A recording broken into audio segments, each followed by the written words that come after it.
Hey guys, we're here today to talk about Death of a Party, and we're with Nick and Justin. How are you guys? Terrific. I'm great. Terrific. Cool. And can one of you give us a synopsis of the film? Death of the Party is about two lifelong friends, Eddie and Monty, who are throwing a party to reconnect with old college friends. And before that party, they accidentally kill someone. So they come up with a plan that they're going to bury the body after the party.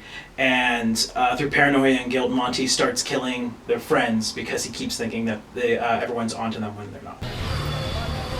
Hey, guys, check it out. I'm a cliche. Yeah, no. This idea kind of stemmed from you had a web series called Nevermore. Yeah, it was called Nevermore in the series. We had 2 episodes done completely, and then we had footage stolen. So instead of just giving up on the whole idea, we decided to just turn it into a feature-length script. Dude, that was pretty badass, I have to be honest. Yeah, I'm not gonna lie, it felt kind of good. It looked kind of good. Tell me a little bit about his character and the other characters, like how you came up with them, and go from there. Okay. It's a long cast, so we're gonna be here. Eddie. You just do like maybe 2 or 3. I can do the main 4 then. Yeah. The main 4 are Eddie, Monty, Lenny, and Raven. They're all characters that were brought over from the original Nevermore script. All of the characters are all named after Edgar Allan Poe in some manner or another. Eddie is short for Edgar. Monty is short for Montague from Cask of Amontillado. Lenny is short for Lenore, and Raven, obviously, Raven. So Eddie's the protagonist. I wrote him based mostly off of myself. So he has the most of me in it. Monty is kind of like... He's a mix between, like, I guess the dark sides of me and my best friend. So, like, the whole story at the end of the day is about, like, growing up and the loss of fraternal love. Holy shit. It's Alan's cousin. And he's fucking dead. Are you sure? Kill him! Why do you want to make this film? Why have you pushed through making it for the last 7 years? I'm not one to give up on something. That has a lot to do with it. It's a story that I've always loved. Because Nevermore started out with the fact that I wanted to make a short film adaptation of Cask of Amontillado. And and as I started writing it, I started to really fall in love with characters, and I really just liked them, and I wanted to explore them more. And the fact that Nevermore didn't get to where we wanted it to go was always a huge disappointment for me. So I also want to make a feature-length movie. So I thought this was a good place. It was somewhere where my feet were already wet. I already knew the characters. It was like coming back to old friends. Whenever I started rewriting the Death of the Party, Nevermore's Death of the Party, it felt good to be with old friends almost. How did they find him so fast? We buried him good enough, didn't we? Not really, you were just too busy sobbing to notice. We are gathered trying to organize a way for people to become part of this and to contribute. So what are you looking for in contributors, and why should they be part of this? We're looking for people who love film and people who are excited about film. And not that I dislike these movies, but having something other than the big blockbusters. As of right now, we really just have comic book movies in theaters, and they're great. I enjoy them. They're a lot of fun, but like that's not where film started, and that's kind of what we're trying to recapture. It's independent film, and that's where all the original ideas come from. That's where the next generation of filmmakers come in, so we can have a whole different kind of movement.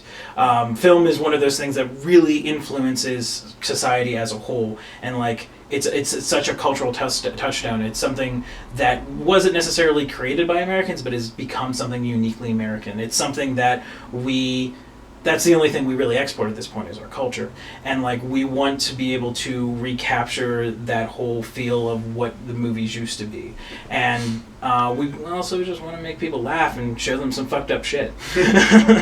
Awesome. And then since we have all that planned out, what is your time frame, hopefully, of maybe being done shooting, and then if you have like a rough estimate of when it will be complete? We want to be shot in October. As of right now, the schedule is 16 days. I think, yeah. Yeah, 18 days. Yeah. It's 18 days right now.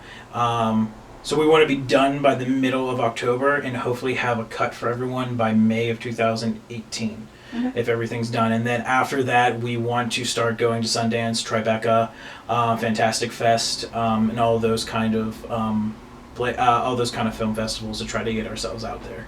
Remember that conversation we had this morning? Yeah, if you don't want to end up like Edward Norton, you need to chill the fuck out right now. What part are you each most excited for?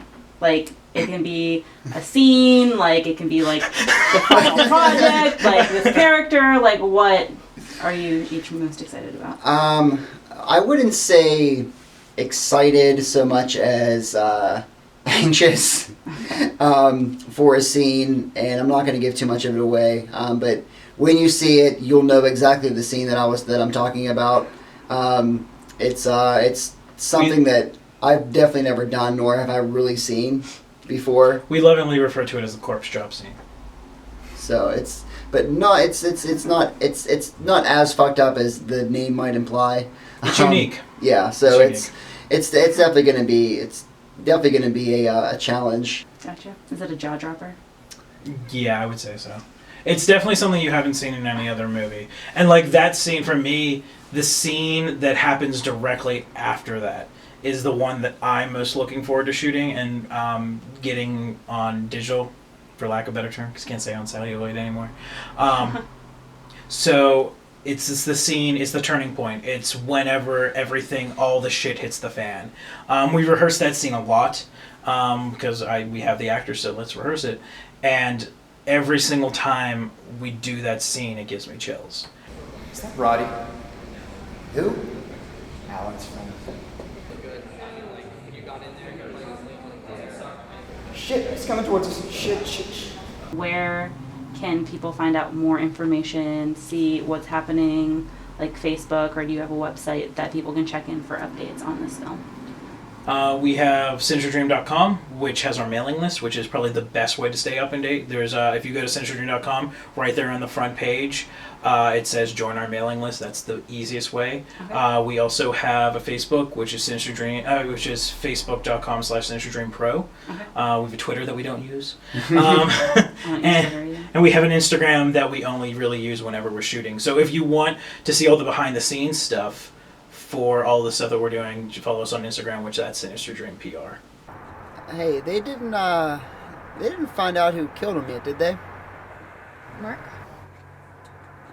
Yep. No, but I'm sure they will.